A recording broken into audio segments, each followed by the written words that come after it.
Hi guys, it's Carina Gardner, and today I'm going to show you how to put together my flat folding boxes. You can see I have several pieces here.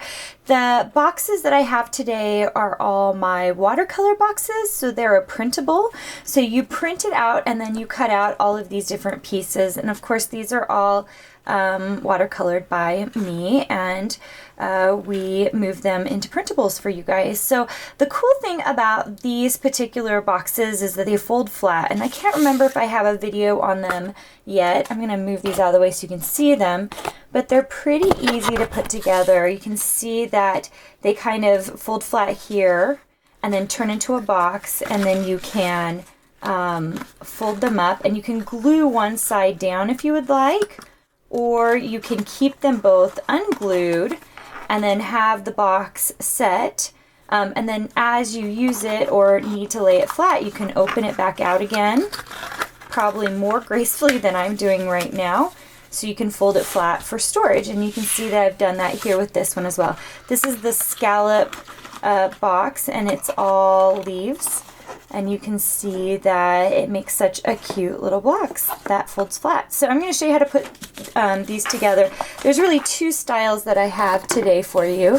I have a box, the folding flat box, and then I also have a basket, which this is the basket. So I just want to show you how to put together these. They're both super, super simple. So the first thing I want to talk about is pop dots. So you can use pop dots if you would like. You can see that I've used pop dots for the top and for the sides of this box. But the bottom one, I actually have not used pop dots. And that's just simply because I want it to sit flat on the ground, okay? So I have pop dotted all of these pieces on, or glued them on, whichever one you're going to be doing. And I do that first, and then I'm just going to fold into place. So the first thing I fold are just the edges and sides here, okay? And then what I'm going to do is I'm going to fold down the flap just like that, and then you can use hot glue, a glue stick, or a craft bond stick like this. Ooh, but don't get it all over the way I just did.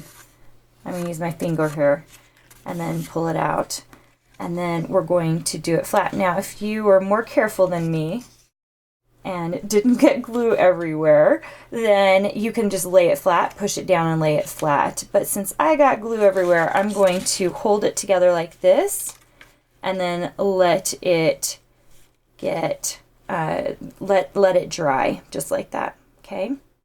Okay, so mine's not completely dry right now because I did put a lot of glue on it, but once it's dried, all you have to do is fold up the flaps of the top and the bottom.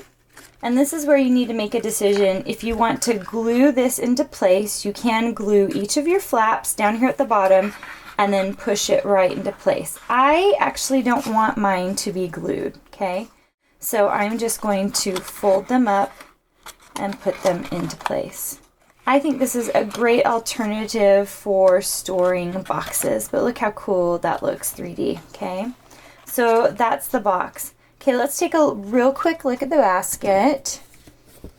You can see what I've done is I've already glued down all of the printable watercolor pieces, and of course you could blow this up and make it bigger if you wanted to. It fits a portrait size silhouette as well. And then all you're going to do is fold up all of the sides of the basket, and you can see that the flaps are quite small on this, so I'm just going to push that in just like that and work my way around.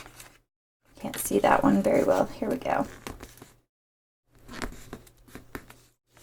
So the cool thing about this one is if you didn't want to use glue, you absolutely could use tape and tape the inside of it if you're worried about sturdiness. And then what you're going to do is you're just going to run glue along each one of those tiny little flaps, and it makes it really seamless looking because you don't have a huge flap on the inside. But you're just going to put, so you're just going to want to put a little tiny bit of glue. This is like a new glue canister, which is why it's coming out the way it is. And then you're just going to hold it in place. If you're using a hot glue gun, of course, you're not going to have to hold it in place to get it to stick. Okay, so now the glue has dried and you can see that it's just a cute little basket. And it looks pretty seamless because the flaps are so tiny in it. And make sure and check the description below so you can see where you can find these designs. Also, I'd love to hear your comments on if you're using these, making these, and what you're doing with them. Make sure and subscribe to the channel so you can get more useful tutorials on my silhouette designs, and I will see you soon.